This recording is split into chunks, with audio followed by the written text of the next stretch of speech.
Alright, welcome back to the chess project part 7. In this tutorial we're actually going to cover how to do this sort of more geometric version of the knight versus the more sculpted version. So I did one in advance kind of to demonstrate and look at it, and you can kind of see how there's basically sort of hard edges. It does have a smooth mesh preview on it, so if I hit number 1 and click out, you can kind of see the difference. It's subtle, but I had a lot of bevels on it, so it keeps the structure sound there.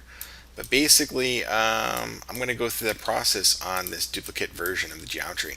I'm not going to do everything on here, but I'm going to kind of share most of the stuff that I did here. So I'm going to isolate this selection by clicking on this little guy, just so we have this one thing to look at. First thing I want to point out, in between tutorials, I scaled in the tails of the hair here on the end. So I went into my modeling toolkit, clicked on the edge, double clicked on this one, and then scaled in just by hitting R and just scaled in that, and then go to face mode, clicked on this face, and then scaled in. So I did that in between and basically scaled in all these guys along here. So the first thing we had to look at is to select an eye, and what I decided was this eye and this eye on each side. I'm just holding the shift key on each one, and basically I just extrude it in. So I'm going to click on the Extrude Tool, which I have my custom shelf, but I also have it in the modeling toolkit. Click that little guy, and then just grab the blue arrow here and go in a little bit. Then click on the blue cube to scale in, and then grab the blue cube, the center one, and drag to the left a little bit, and that will kind of scale it in a little bit as you bring it in.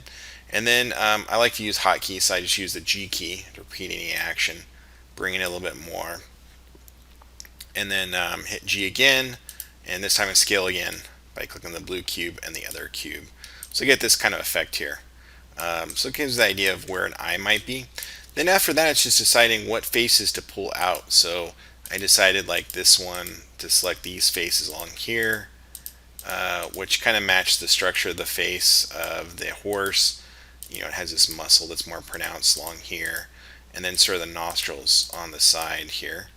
And so basically just selected both sides like this, and then repeat that process. Hit the extrude, pull out some geometry, and then click on the scale tool, the blue cube, and try and scale in a little bit this way.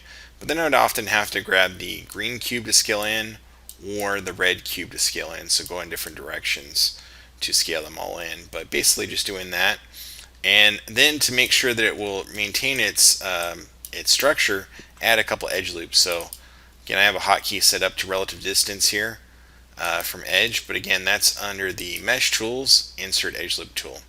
So I would click here, and whoops, looks like I clicked the wrong area. Click right here and add edge loop, and then click here and add an edge loop, and that would just provide a little bit more structure to this.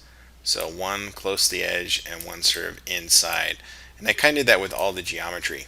So when I hit number 3, you'd see it gives it a harder edge to it. Now on the end here, I would also have to give it some structure. And so what I ended up doing there was adding an edge loop along this way and adding edge loop on the end here. And then when I hit number 3, you can kind of see here it's maintaining that form better now. And so basically that's what I did. So for all these guys up here, I would have to add an edge loop. And the way I did it with these guys is I just added one along the top edge here and along the top edge here. And you can see when I hit number 3, it's almost perfect.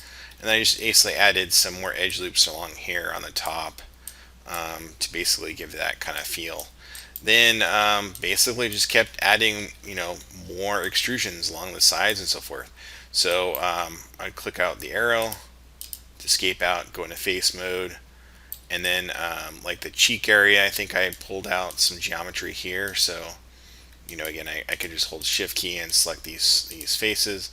Not exactly sure which ones I grabbed, but that's the whole process. And I'd select the other side and do an extrude and then bring it out. The final step was to add the bevel, and the way around that, what I did is I selected each of these edge loops just by double clicking and holding the shift key and double click. So I had the edge loop selected, and then what I did is, and pretend I have them all selected around the whole side here, because I'd have to keep going through. I'll do a few more here, but it was basically these edge loops that go across the geometry.